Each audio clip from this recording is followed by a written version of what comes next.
नमस्कार, स्वागत है आपका। आप देख रहे हैं आज तक, आपके साथ हूं मैं नेहा बाथम। एक तरफ देश कोरोना टीकाकरण का सबसे बड़ा अभियान शुरू करने की तैयारी में लगा है, तो वहीं दूसरी तरफ देश के कई सूबे बर्ड फ्लू से खौफजदा हैं।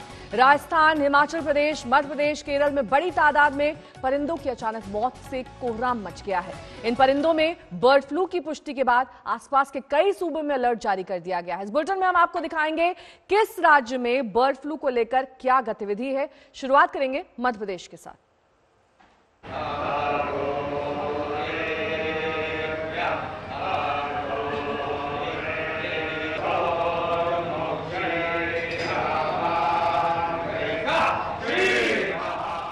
महाकाल के शहर में इन दिनों अजीबोगरीब खौफ है। पहले ये खौफ कोरोना वायरस का था और अब उसकी जगह एक नए वायरस ने ले ली है। जी हाँ, ये है बर्ड फ्लू की दहशत। उज्जैन शहर में पिछले दिनों अचानक मरे हुए कौवे मिलने लगे तो हड़कंप मच गया। लोगों के मन में सवाल उमड़ने लगे। घरों में मेहमानों के आने का संदेशा देने वाले कौवे आखिरकार इंसानों को कब कौन सा संदेश दे रहे हैं। उज्जैन में मृत मिले कौवों को तुरंत दफना दिया गया, लेकिन उनके सैंपल भोपाल की लेबोरेटरी में भेजे गए हैं। रिपोर्ट आने के बाद ही ये साफ हो पाएगा कि कौवों की मौत के पीछे वजह क्या है। लेकिन एमपी के दूसरे शहरों में फैले बर्ड फ्लू को देखते हुए खतरा उसी का जताया जा रहा है। उज्जैन की तरह ही आगर, मालवा में भी खौफ की दस्तक है। पिछले 3 दिनों में करीब 300 से ज्यादा कौवों की मौत हो गई है। जांच में बर्ड फ्लू की पुष्टि हुई है। ये इलाका राजस्थान के झालावाड़ जिले से सटा हुआ है। झालावाड़ बर्ड फ्लू की चपेट में है। हमारे यहाँ फॉरेस्ट विभाग से साईं मंदिर के पास 2 क्रो मरे थे और उनको फॉरेस्ट डिपार्टमेंट के रेंजर लेके आए थे और उसका पीएम डॉक्टर अंकित जैन और डॉक्टर महाजन ने किया और उसके सैंपल लेकर हाई सिक्योरिटी ले भोपाल भेजे गए थे, जिसकी आज रिपोर्ट हमको प्राप्त हुई है और उसमें H1N1 बर्ड फ्लू की पुष्टि हुई है। अभी फिलहाल एक तो हमारे ऑफिस में कंट्रोल रूम बनाया है, दूसरा रैपिड रिस्पांस टीम भी हम भी बना दी जिलों पूरे डिस्ट्रिक्ट में, और सभी डॉक्टरों को निर्देश दीजिए, सीएमओ, नगर पालिका, वन विभाग, जहाँ जहाँ पशु और पोल्ट्री फार्मर वालों को भी निर्देश दिए कि वो जो भी पोल्ट्री सेल करें उसका चेकअप करवाएं और उसके बाद सेल करें। ये मध्य प्रदेश के खंडवा का गोविंद नगर इलाका है। यहाँ बर्ड फ्लू की आशंका लोगों को परेशान कर रही है। स्थानीय लोगों के मुताबिक जब कौवे और बगुलों की संदिग्ध मौत होने लगी तो उन्होंने प्रशासन को सूचना दी। इसके बाद पशु चिकित्सा विभाग ने लोगों को अलर्ट रहने की तस्दीक की। रात से बगले और कौवे बहुत गिरे, 30-35, 40 की मात्रा में गिर गए हैं। अभी टीम आई थी, उन्होंने बताया कि उनको हाथ नहीं लगाना है, वायरस हो सकता है। अभी टीम आएगी, डॉक्टर आएंगे, जांच करने के लिए ले जाएंगे। खांडवा की तरह मध्य प्रदेश के इंदौर में भी अचानक कौवों की मौत से हड़कंप मचा हुआ है। वहां मृत पाए गए कौवों में तो बर्ड फ्लू की पुष्टि भी हुई है। कौवों में जब बर्ड फ्लू का पता चला तब से ही पशु चिकित्सालय विभाग और अन्य संबंधित विभाग सक्रिय हो गए हैं। हालांकि अब तक बर्ड फ्लू से पक्षियों में केवल कौवों की मौत हुई है, लेकिन वेटरनरी विभाग के डॉक्टर्स ने हर उस इलाके को अलर्ट कर दिया है जहां अधिक पक्षी रहते हैं। वहीं पोल्ट्री फार्म में पलने वाले मुर्गे मुर्गियों को लेकर भी प्रशासन ने मालिकों को सावधान रहने के लिए कहा है। इसके लिए जो उसके प्रोटोकॉल के अनुसार उनको जहाँ पे वो मृत पक्षी मिलते हैं उनको एक इन्फेक्शियस मेजर का पालन करते हुए जो पूरी पीपी किट पहन के और उनको पॉलीथीन में रख के और 10 फुट का एक गड्ढा खुदवा के और उसके अंदर उनको दफना दिया जाता है। उसमें चूना और नमक की लेयर डाल दी जाती है और पूरा तरफ को फिल कर दिया जाता है और जिस जगह पे ये फिलिंग की कार्रवाई होती है। बट हम लोग हाँ पोल्ट्री या इस तरह की चीज़ें हैं वहाँ पे वेटरनरी डिपार्टमेंट शायद कुछ एंटीवायरल दवाइयाँ वगैरह प्रिस्क्राइब करी है उन लोगों को, और जू में भी ये लोग कुछ कर रहे हैं। और इसके अलावा जो नगर निगम की टीम्स और ये जो फॉगिंग करती है, जो इसको थोड़ा डिसइंफेक्ट करना एरियाज को, वो चीज़ें हम लोग कर सकते हैं ताकि ये और इसका फैलेगा। मध्य प्रदेश में 23 दिसंबर से 3 जनवरी के बीच 376 कौवों की मौत हुई है। सबसे ज्यादा 142 मौतें इंदौर में हुई हैं। इसके अलावा मंदसौर में 100, आगर मालवा में 112, खरगोन में 13, सीहोर में 9 कौवों की मौत हुई है। लैब रिपोर्ट्स में अभी तक सिर्फ इंदौर और मंदसौर से भेजे गए सैंपल्स में बर्ड फ्लू की पुष्टि हुई है, लेकिन अलर्ट मोड में पूरा मध्य प्रदेश है। मध्य प्रदेश के अब 3 जिले बर्ड फ्लू से प्रभावित हो चुके हैं। सरकार ने पुष्टि कर दी है कि इंदौर और मंदसौर के बाद आगर मालवा से जो सैंपल्स भेजे गए थे उनमें भी बर्ड फ्लू के वायरस पाए गए हैं। इसके बाद मध्य प्रदेश के मुख्यमंत्री शिवराज सिंह चौहान ने एक आपात बैठक बुलाई, जिसमें तय किया गया है कि जितने भी पोल्ट्री फार्म्स मध्य प्रदेश में उनमें कड़ी निगरानी रखी जाए और जरूरी पड़ने पर वहां से सैंपल तुरंत लिए जाए। भोपाल से रवीशपाल सिंह के साथ आज तक ब्यूरो। रवीशपाल सिंह हमारे संवाददाता इस वक्त सीधे मध्य प्रदेश से हमारे साथ जुड़ गए हैं। रवीश, आज क्योंकि आपातकालीन बैठक बुलाई गई थी शिवराज सिंह चौहान की ओर से, क्या निष्कर्ष निकला इस बैठक में? किस तरह की गाइडलाइंस, किस तरह के प्रोटोकॉल्स का पालन किया जाएगा बर्ड फ्लू में? देखिए, आपको बता दें कि ये बैठक जो थी ये पहले कोई योजना नहीं थी इस बैठक की, लेकिन इसको बोला गया था आज ये बैठक, क्योंकि जिस तरीके से मध्य प्रदेश में मामले बढ़े हैं और पहले जहां इंदौर और मंदसौर में ही केवल बर्ड फ्लू की पुष्टि हुई थी, वहीं जब देर शाम कल आगर मालवा जिले में भी बर्ड फ्लू की पुष्टि हो गई, तो उसके बाद ये आपात बैठक आज बुलाई गई थी। आज बता दें कि मुख्यमंत्री शिवराज सिंह चौहान को आज निकलना था दौरे पर, लेकिन इसके पहले वो उस बैठक का उन्होंने भाग लिया बैठक में। और अब आपको बताया कि इस बैठक में तय क्या हुआ है। दरअसल राहत की बात यह है कि अभी ये जो वायरस पाया गया है ये केवल पक्षियों में पाया गया है, जो कौवे हैं उनमें पाया गया है। फिलहाल ये वायरस उनसे कहीं दूसरे पक्षी में या फिर जो पोल्ट्री पक्षी होते हैं, खासतौर से मुर्गिया जो होते हैं, उनमें नहीं गया है। ये एक राहत की बात है, लेकिन सावधानी बहुत ज्यादा जरूरी है। और इसीलिए ये जो इमरजेंसी बैठक आज बुलाई गई थी मुख्यमंत्री शिवराज सिंह चौहान के निवास पर, उस पर तय किया गया है कि एक तो मंदसौर में जो रोक लगी हुई है अगले 15 दिनों के लिए, वो तो जारी रहेगी, यथावत रहेगी। और इसके साथ ही दक्षिण भारत के राज्यों से जो पोल्ट्री प्रोडक्ट आते हैं उनको अगले कुछ दिनों तक रोका जाए मध्य प्रदेश में आने से। ये आज इस बैठक में बड़ा फैसला आज किया गया है। लौटूंगी मैं आपके पास रवीश, आप नजर बनाए रखिए, तमाम अपडेट्स के लिए आपके पास लौटेंगे। लेकिन इस बीच सीएम शिवराज सिंह चौहान क्या कुछ कह रहे हैं बर्ड फ्लू को लेकर, सुनिए। आज ही मैंने समीक्षा की है, चिंता की जरूरत नहीं है। जो बाकी पक्षी है कौवा सहित, उनमें लक्षण पाए गए, लेकिन कोई भी पोल्ट्री फार्म में अभी हमने रैंडम चेक करने के निर्देश दिए, ये बीमारी नहीं है। एक गाइडलाइन सारे मैंने कलेक्टर्स को निर्देश दिए हैं कि जिले में जितने भी पोल्ट्री फार्म हैं उनके संचालकों से बात करके पूरी गाइडलाइन जारी करें, क्योंकि उसके हिसाब से पोल्ट्री फार्म चलेंगे। केरल सहित दक्षिण के राज्यों में मुर्गा मुर्गियों में भी ये लक्षण पाए गए, तो वहां से 10 दिन के लिए हमने तय किया है कि जो मुर्गा मुर्गी आते हैं उस पर आने पर हम रोक लगाएंगे। जो सीमावर्ती जिले हैं उनको हम लोग कह रहे हैं। और कुछ राज्यों में बर्ड फ्लू का मामला आने के बाद केंद्र सरकार अलर्ट मोड पर आ चुकी है। राज्यों को एडवाइजरी जारी की गई है, कंट्रोल रूम बना दिया गया है। सरकार की तैयारियों पर आज तक ने केंद्रीय पशुपालन राज्य मंत्री संजीव बालियान से बातचीत की। साथ बातचीत करने के लिए केंद्रीय पशुपालन मंत्री संजीव बालियान जी, अब जो है कोरोना के बाद जो है बर्ड फ्लू भी जो है एक सरकार के सामने समस्या के तौर पे आ रहा है। कई राज्यों में जो है बर्ड फ्लू के लक्षण देखे गए हैं। इससे निपटने के लिए क्या तैयारियां सरकार की तरफ से की गई? देखिए, हिंदुस्तान में पहली बार 2006 में एवियन इन्फ्लुएंजा वायरस आया था और 2015 से तो कोई वर्ष ऐसा नहीं है कि 3, 4, 5 स्टेट्स में इसके केस रिपोर्ट ना हुए। अभी भी 5 स्टेट से हमारे पास केस रिपोर्ट हो चुके हैं, जिनमें से मात्र हरियाणा में पोल्ट्री में और केरल में डक्स में आया। उसके अलावा माइग्रेटरी बर्ड या कह सकते हैं कौवे, इन बर्ड्स में ही हैं। तो अभी चिंता की बहुत बात नहीं है। हम प्रयास करें प्रदेश सरकारों से मिलकर कि इसको लोकलाइज रहे, ये स्प्रेड ना हो पूरे देश में। इसको लेकर क्या आपके मंत्रालय के अंदर कोई कंट्रोल रूम भी बनाया गया है? जिन स्टेट्स में ये पाए गया है बर्ड फ्लू, वहां से आप लोग उन राज्य सरकारों के साथ टच में हैं? जी, कंट्रोल रूम बना दिया गया है मंत्रालय में। हम प्रदेश सरकारों के टच में हैं और कहा भी गया है कि जहां ये पोल्ट्री में है उसकी कलिंग कर दी जाए, जिससे वो स्प्रेड ना हो। 1 किलोमीटर के रेडियस की हम कलिंग कराते हैं। वो प्रक्रिया की शुरुआत हो चुकी है। प्रदेश और केंद्र सरकार के मिलकर उसमें मुआवजा भी देते हैं। जैसे मैंने कहा कि अभी तक बहुत ज़्यादा चिंता की आवश्यकता नहीं है, क्योंकि सिर्फ लोकलाइज है।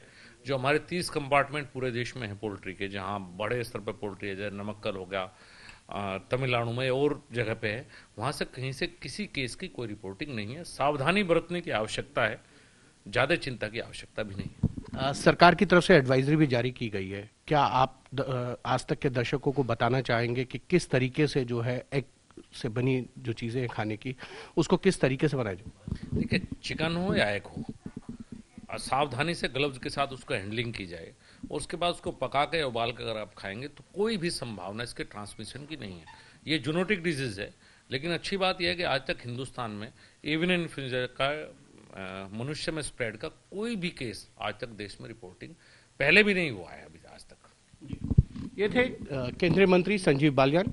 कैमरामैन विनोद कुमार के साथ हिमांशु मिश्रा, दिल्ली, आज तक। तो आपने देखा, सरकार ये कह रही है कि डरने की जरूरत नहीं है, लेकिन बड़ी तादाद में परिंदों की अचानक मौत से खौफ से इनकार नहीं किया जा सकता है। जिन राज्यों में बर्ड फ्लू की पुष्टि हुई है वहां तो अलर्ट है ही, आसपास के सूबों में भी एहतियातन अलर्ट जारी कर दिया गया है।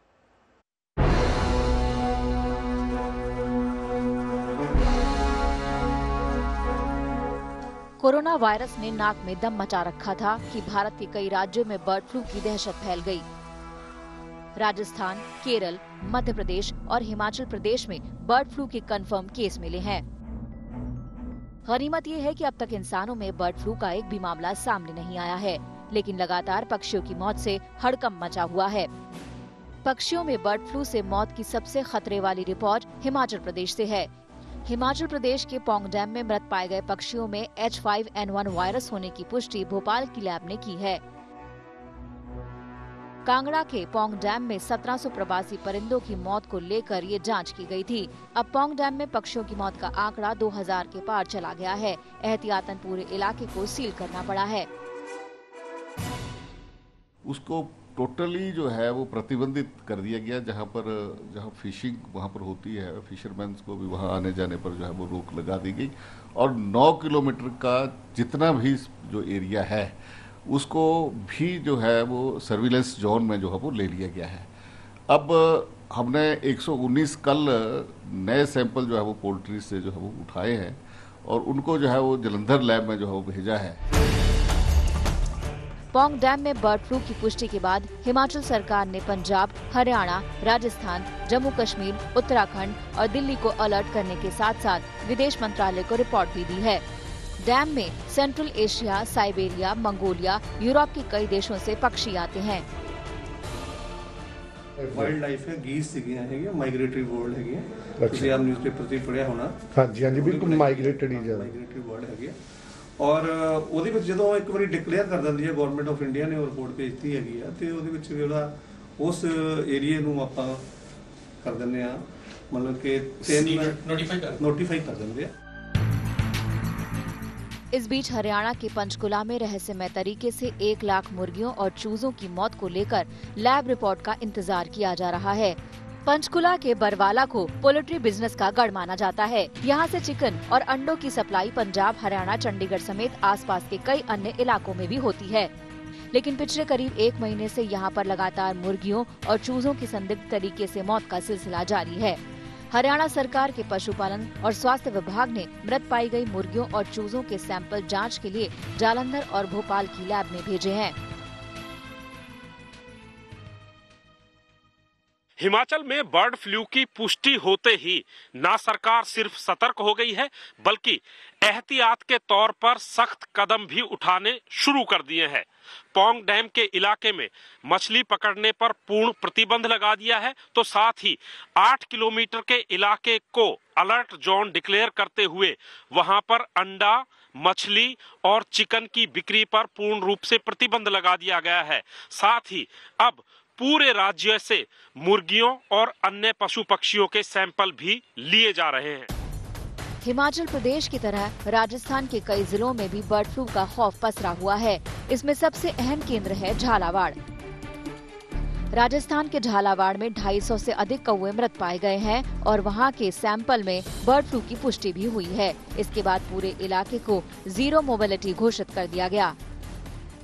रेस्पॉन्स टीम का गठन कल ही कर दिया गया था, तो आज हम पूरी निगरानी रख रहे हैं। सबसे पहले अभी हमारे पास के जो भी मुर्गी पालक हैं उनके सैंपल्स लिए जा रहे हैं। उनको सैंपल्स को वापस भोपाल ले भिजवाया जाएगा और वहाँ यदि संक्रमण नहीं पाया जाएगा तो ठीक है, यहाँ बाकी जो हमारा जो कंटेनमेंट जोन है उस पर पुलिस की नगरपालिका और सारे जो विभिन्न विभाग हैं उनकी निगरानी जारी है। जहाँ भी जो बर्ड्स अभी मर रहे हैं तो उनका सेफ डिस्पोजल हम करा रहे हैं। राजस्थान की राजधानी जयपुर के जल महल में 10 कौवे मरे मिले। इसके बाद प्रशासन हरकत में आया। आनन फानन में सैंपल टेस्ट के लिए भेजे गए, जिसमें बर्ड फ्लू की पुष्टि हुई है।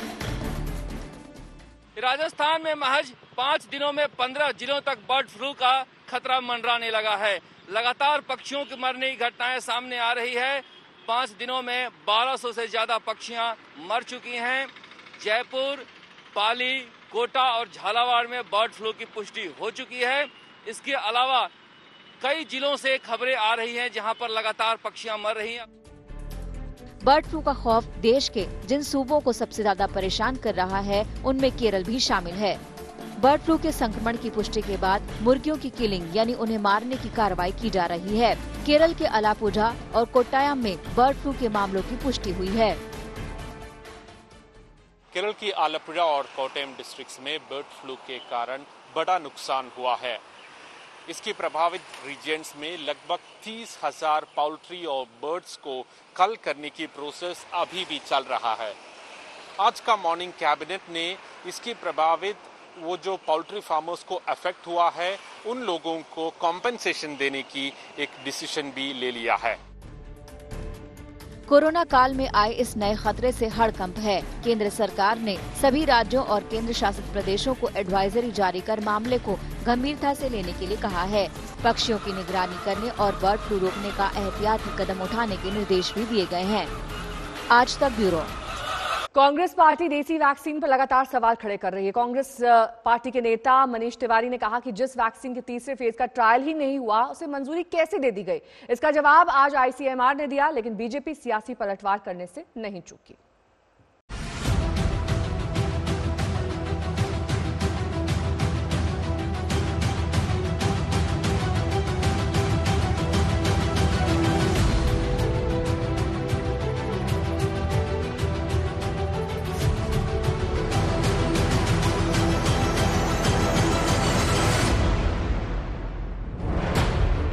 कोरोना से लड़ते लड़ते देश में वैक्सीन पर सियासी लड़ाई छिड़ गई है। जब वैक्सीन नहीं आई थी तब विपक्ष सवाल उठा रहा था कि देश में वैक्सीन कब आएगी, और जब एक नहीं दो वैक्सीन को मंजूरी मिल गई तो जल्दबाजी में मंजूरी पर सियासी बवाल मच गया है। कांग्रेस नेता मनीष तिवारी ने आरोप लगाया कि कोरोना महामारी के बहाने मोदी सरकार सत्ता पर अपनी पकड़ मजबूत करने में जुटी है। वैक्सीन पर विवाद इसी की नई मिसाल है।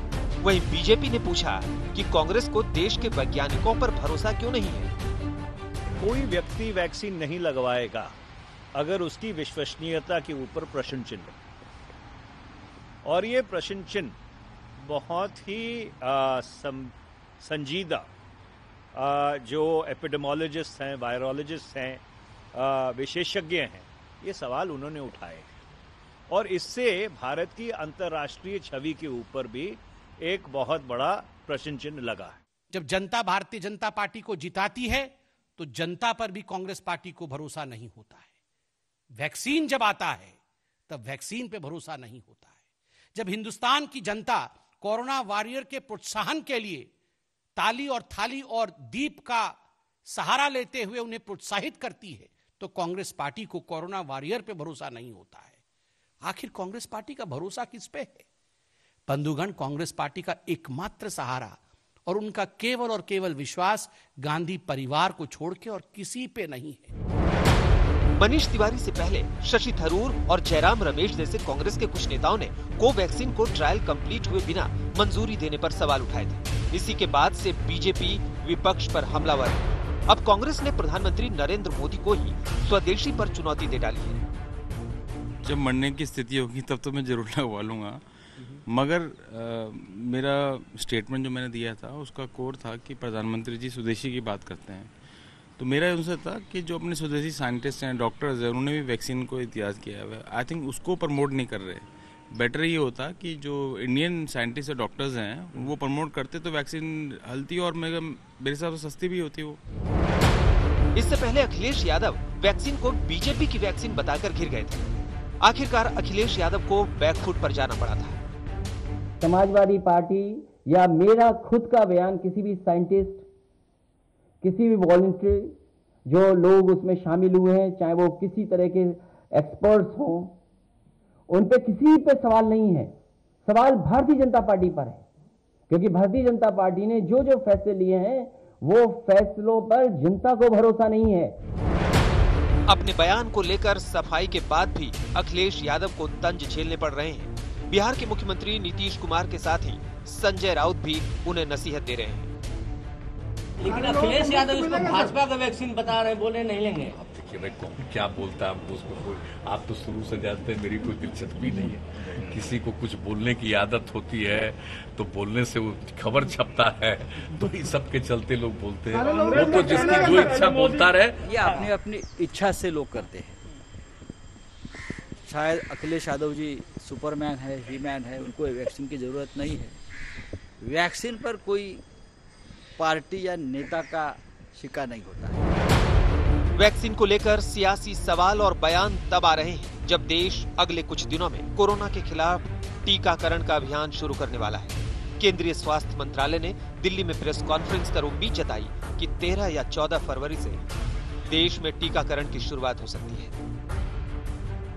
दूसरी तरफ देश भर में टीकाकरण की तैयारियां भी जोरों पर हैं। उत्तर प्रदेश में कोरोना वायरस वैक्सीन का ड्राई रन शुरू हो गया है। उत्तर प्रदेश के मुख्यमंत्री योगी आदित्यनाथ लखनऊ के राम मनोहर लोहिया अस्पताल पहुंचे और तैयारियों का जायजा लिया। उत्तर प्रदेश के शहरी और ग्रामीण इलाकों में एक साथ ड्राई रन जारी है। इसके लिए स्वास्थ्य कर्मचारियों को ट्रेनिंग दी जा चुकी है। नोएडा, वाराणसी, प्रयागराज समेत यूपी के कई शहरों में होने वाले ड्राई रन के दौरान तैयारियों का जायजा लिया जा रहा है। इससे पहले सरकार ने 28 और 29 दिसंबर को देश के 4 राज्यों में ड्राई रन किया था। अब तक के नतीजे यही बताते हैं कि सारी तैयारियां पूरी हैं। आज तक ब्यूरो।